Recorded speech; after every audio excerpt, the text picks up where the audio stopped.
Her şey vətən üçün, her şey vətən üçün. Havada, quruda, dənizdə və hər yerdə. Mən vətənin əskəri, mən vətən fədaisi. Andıma sadiqəm mən, mənim andım vətəndir. Vətən sənə canım fəda, vətən canım fəda. Əmrinə müntəzirəm Ali Baş Komandanım. Mən vətənin qüruru, mən vətənin oğluyam. Andıma sadiqəm mən, mənim andım vətəndir.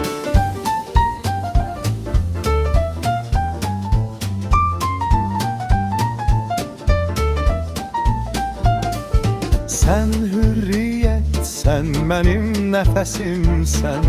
Dünya səndən başlanır, dünya sənin özünsən.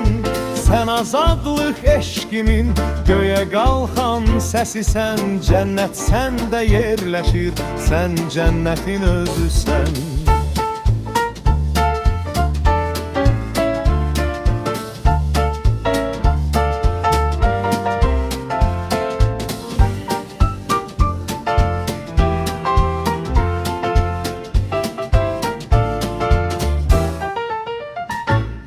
Her şey vətən üçün, her şey vətən üçün.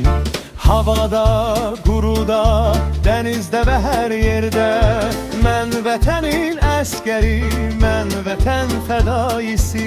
Andıma sadiqəm mən, mənim andım vətəndir.